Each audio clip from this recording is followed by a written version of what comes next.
Selamat datang di SDB Art AI.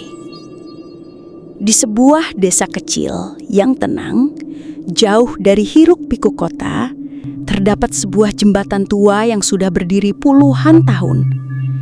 Jembatan itu terbuat dari kayu ulin dan besi berkarat, membentang di atas sungai deras yang airnya hitam kehijauan. Dikelilingi pohon bambu dan pepohonan besar yang rimbun.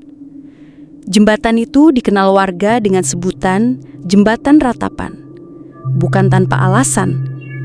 Sejak dahulu, banyak cerita menyeramkan yang melekat padanya. Konon, di malam hari, terutama malam Jumat, sering terdengar suara tangisan panjang, lirih seperti perempuan merintih, bercampur dengan suara air sungai yang menghantam bebatuan. Warga kampung sering bercerita kalau suara tangisan itu terdengar semakin jelas ketika seseorang berdiri di tengah jembatan. Kadang tangisan itu berubah jadi jeritan. Kadang terdengar suara perempuan memanggil namanya sendiri. Anehnya, tidak ada satupun yang berani mencari sumber suara itu. Karena mereka percaya, siapapun yang mencoba akan ikut dibawa oleh penunggu jembatan. Sejarah kelam jembatan itu tidak bisa dilepaskan dari kisah puluhan tahun lalu. Dahulu, sebelum jembatan dibangun, sungai itu sering jadi tempat orang mandi atau mencuci pakaian. Hingga suatu malam, ada seorang gadis muda yang katanya dilempar ke sungai oleh kekasihnya sendiri karena hamil di luar nikah. Tubuh gadis itu tak pernah ditemukan. Hanya suaranya yang katanya masih terdengar meratap sampai sekarang. Dari situlah nama Jembatan Ratapan lahir. Sejak tragedi itu, jembatan ini jadi tempat yang dihindari, terutama selepas maghrib. Jika siang hari, masih ada warga yang menyeberang.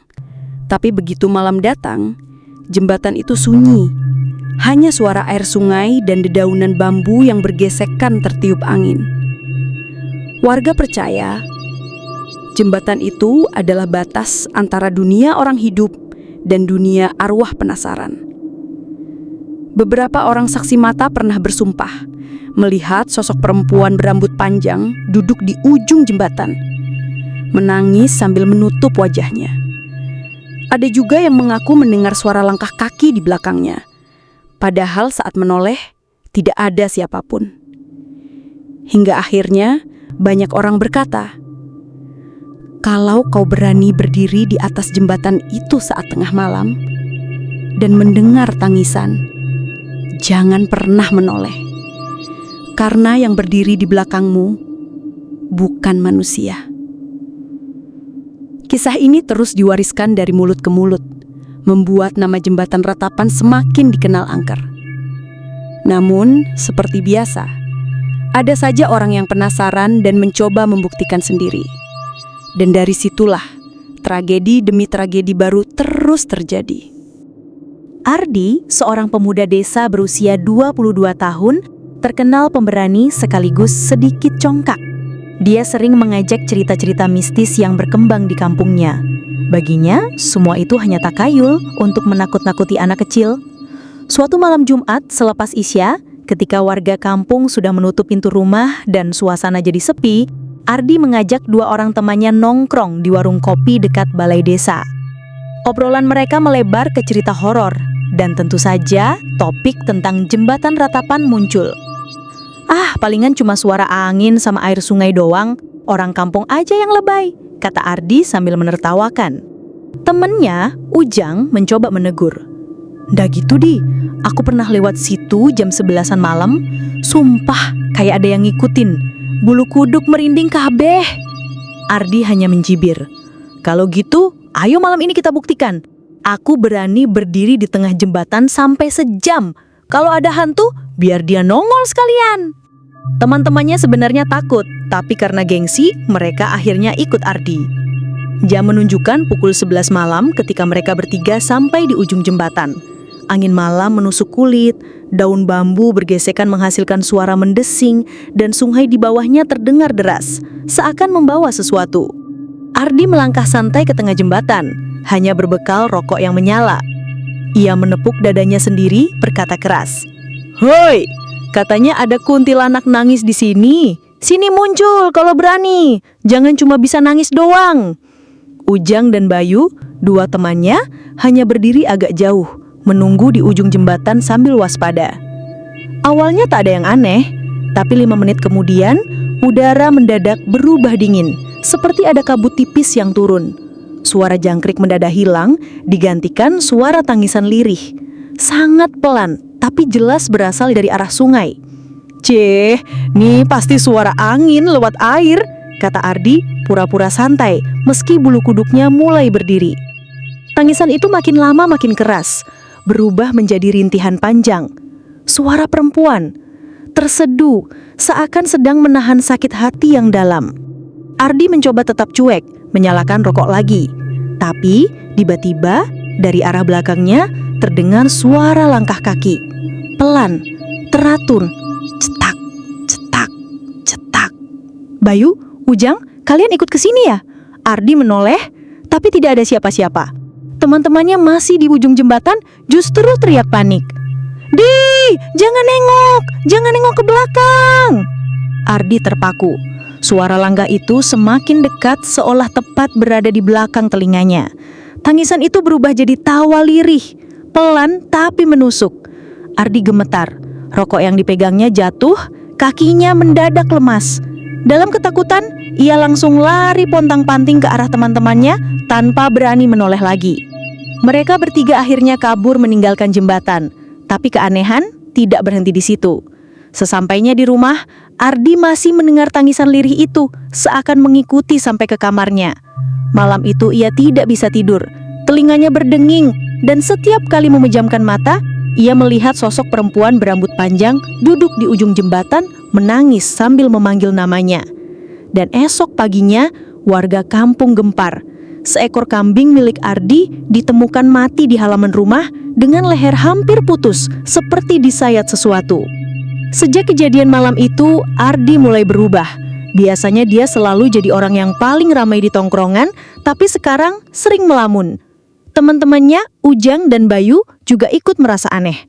Mereka sepakat tidak cerita ke warga lain soal kejadian di jembatan, takut dianggap ngawur. Namun, kampung mulai ramai membicarakan tanda-tanda ganjil. Minggu pertama setelah insiden itu, beberapa warga yang rumahnya dekat sungai mengaku sering mendengar suara tangisan di malam hari.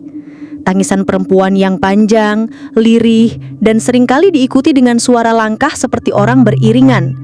Awalnya dikira suara orang lewat pulang dari sawah malam, tapi ketika dicek, jalanan selalu sepi. Pak RT yang tinggal sekitar 200 meter dari jembatan juga mengaku pernah mendengar ketukan di pintu rumahnya sekitar jam 1 malam. Saat ia buka, tidak ada siapa-siapa, hanya hawa dingin yang menyusup dan samar-samar terdengar suara hu dari arah jembatan. Warga semakin yakin kalau penunggu jembatan mulai mengganggu lagi. Sementara itu, Ardi makin sering sakit. Dia sering demam tanpa sebab, terutama tiap malam Jumat. Kadang-kadang, Ujang melihat Ardi duduk di teras rumahnya tengah malam, sendirian. Seperti orang yang diajak bicara, padahal gak ada siapa-siapa. Ketika ditanya, Ardi cuma jawab pendek, "Aku gak bisa tidur, ada yang manggil dari arah jembatan." Bayu bahkan pernah melihat Ardi berjalan sendirian ke arah sungai tengah malam. Untung Bayu cepat menahannya. Saat ditarik pulang, mata Ardi kosong, kayak orang tidur jalan.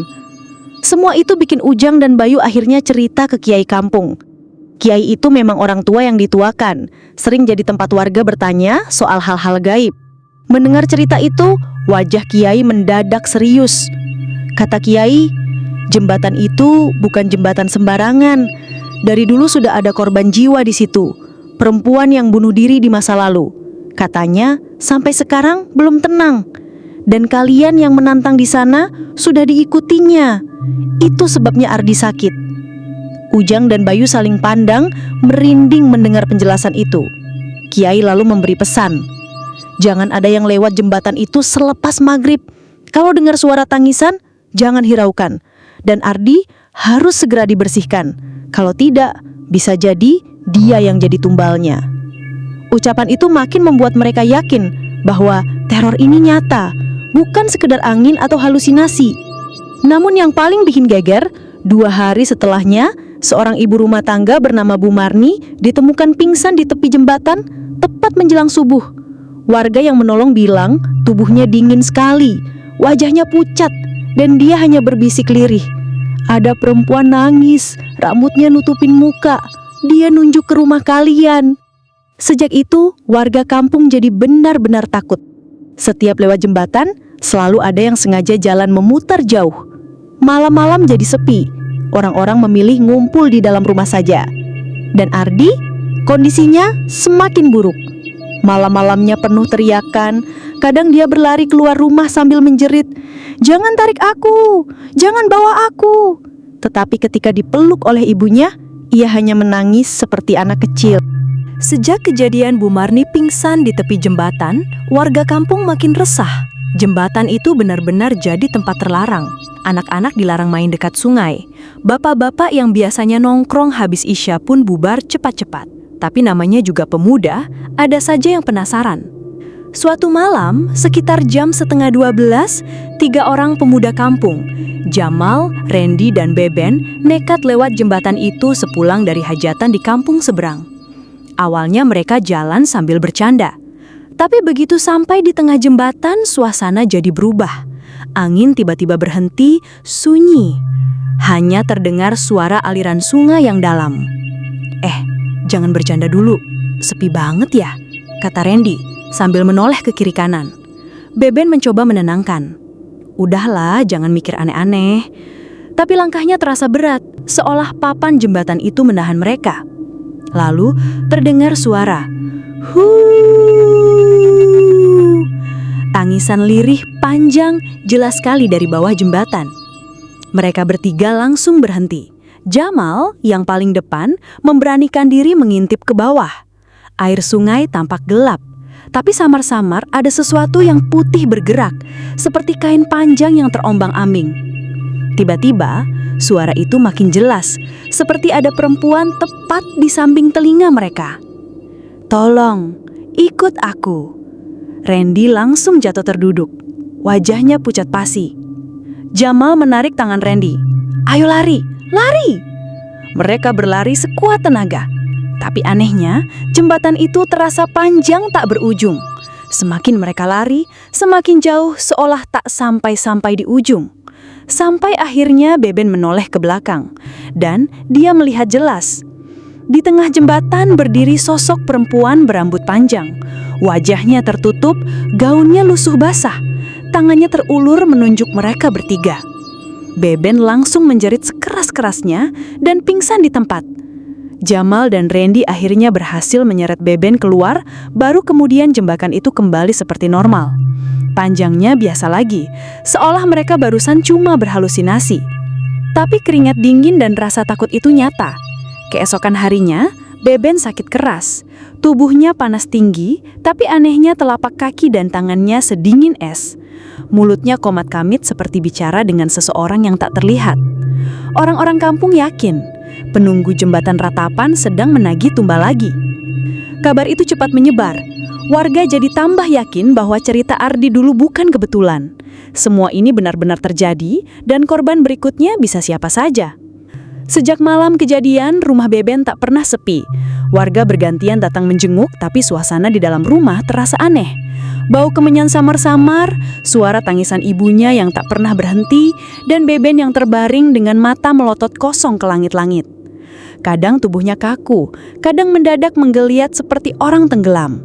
Yang bikin bulu kuduk berdiri, setiap kali tengah malam, mulutnya berbisik, lirih tapi jelas terdengar. "Airnya dingin, tarik aku." Orang-orang kampung mulai yakin Beben sedang ditarik penghuni jembatan ratapan. Ayah Beben akhirnya memanggil Pak Kiai yang dikenal sering dimintai tolong kalau ada gangguan gaib. Begitu Kiai masuk ke kamar, ia hanya diam sebentar, menatap wajah Beben yang pucat pasi, lalu berkata pelan, "Ini bukan sakit biasa, ada yang menuntut. Jembatan itu meminta tumbal." Warga yang mendengar sontak ribut. Sebagian percaya, sebagian lagi masih ragu. Tapi Kiai melanjutkan, arwah yang mati tidak wajar di sana masih gentayangan. Mereka tidak akan berhenti sebelum ada yang ikut bersama mereka. Malam itu juga, Kiai mencoba membacakan doa di samping tubuh Beben. Tapi, begitu ayat suci dilantunkan, tubuh Beben kejang keras, lalu tertawa dengan suara yang bukan miliknya. Serak, berat, dan dingin. Hahaha, bukan dia yang ku mau, bukan dia. Tapi kalian semua yang lewat jembatan, satu-satu akan ku jemput. Warga langsung terpaku. Ada yang menangis ketakutan, ada yang buru-buru keluar rumah. Kiai tetap melanjutkan bacaannya dengan keringat deras mengucur. Sampai akhirnya Beben pingsan. Tapi sejak malam itu, tak ada satupun warga yang berani melintasi jembatan lagi. Mereka lebih memilih memutar jalan jauh meski harus 2 kali lipat lamanya. Sayangnya jembatan itu tetap berdiri, seolah menunggu mangsa berikutnya. Dan firasat buruk makin kuat, karena biasanya kalau sudah ada yang disentuh, kematian berikutnya tidak akan lama lagi. Sejak kejadian Beben, warga kampung benar-benar sepakat. Jembatan itu harus ditutup. Tidak ada lagi yang berani melintas. Bahkan anak-anak kecil dilarang bermain mendekat ke sungai. Sampai akhirnya Pak Lurah mengadakan musyawarah darurat di balai desa. Hadir juga Pak Kiai, tokoh tua kampung, dan beberapa pemuda. Suasana rapat itu tegang. Wajah-wajah warga pucat dan letih karena sudah berminggu-minggu hidup dalam ketakutan. Pak Lurah membuka suara. Kalau kita diam saja, korban akan terus bertambah. Kita harus cari jalan agar jembatan ini tidak lagi meminta tumbal. Pak Kiai mengangguk pelan, lalu bercerita panjang. Jembatan itu dibangun di atas tanah bekas kuburan lama. Ada sejarah yang tidak pernah tuntas. Korban kecelakaan, orang bunuh diri, bahkan mayat hanyut yang tidak ditemukan. Semua arwah yang tidak diterima tanah kini menunggu di sana. Caranya hanya satu, kita harus menutup pintu mereka. Malam itu, warga pun sepakat melakukan ritual doa bersama di jembatan. Sekitar pukul 11 malam, puluhan warga berkumpul di sisi jembatan dengan membawa obor. Di tengah jembatan, sebuah meja kayu dipasang. Di atasnya ada air dalam kendi, bunga 7 rupa, dan kain putih panjang. Pak Kiai memimpin doa, bacaan ayat suci menggema di udara malam. Angin tiba-tiba berhembus kencang. Obor beberapa warga hampir padam. Dari arah sungai, terdengar suara seperti orang menangis lirih, panjang dan serat. Ratapan yang membuat bulu kuduk semua orang berdiri. Beberapa warga spontan mundur, tapi Pak Kiai tetap tegak berdiri. Ia menancapkan paku besar di ujung jembatan, lalu menutupnya dengan kain putih. Mulai malam ini, jalan ini kita segel. Tak ada lagi yang boleh lewat. Biarlah arwah kembali ke tempatnya. Jangan lagi kita ganggu. Warga menutup kedua ujung jembatan dengan pagar bambu. Mereka membuat jalur alternatif meski lebih jauh. Beben perlahan pulih. Meski sesekali masih melamun kosong, matanya seperti menerawang ke arah jembatan. Namun, hal yang paling mengerikan adalah pengakuan warga yang tinggal paling dekat dengan sungai. Ia berkata, malam-malam masih sering terdengar langkah banyak orang di jembatan itu. Kadang suara keranda dipikul, tapi mereka tak lagi masuk ke kampung. Jembatan ratapan akhirnya benar-benar ditinggalkan. Ditutup, dibiarkan lapuk, dan perlahan dilupakan. Tapi kisahnya tetap hidup, jadi legenda yang diwariskan dari mulut ke mulut. Sejak jembatan itu resmi ditutup, kampung kembali sedikit tenang. Tidak ada lagi warga yang meninggal mendadak dengan cara misterius. Anak-anak bisa bermain sore hari tanpa ketakutan, dan warga bisa beraktivitas kembali meski harus memutar jauh karena jalur jembatan sudah ditutup rapat. Namun bagi sebagian orang, trauma itu masih membekas. Beben misalnya, pemuda yang sempat selamat meski tubuhnya sehat, tatapan matanya sering kosong. Kadang ia masih menoleh ke arah sungai, seperti mendengar sesuatu yang tidak orang lain dengar. Warga hanya bisa berharap ia bisa pulih seiring waktu. Pak Kiai berpesan pada warga setelah doa penutupan. Setiap tempat ada penunggunya. Jangan sombong, jangan merasa kita berkuasa penuh di bumi ini. Hormati alam, hormati tempat-tempat yang dianggap angker, dan jangan lupa, Semua yang gaib hanyalah ujian agar kita makin dekat dengan Tuhan. Warga pun mengangguk setuju.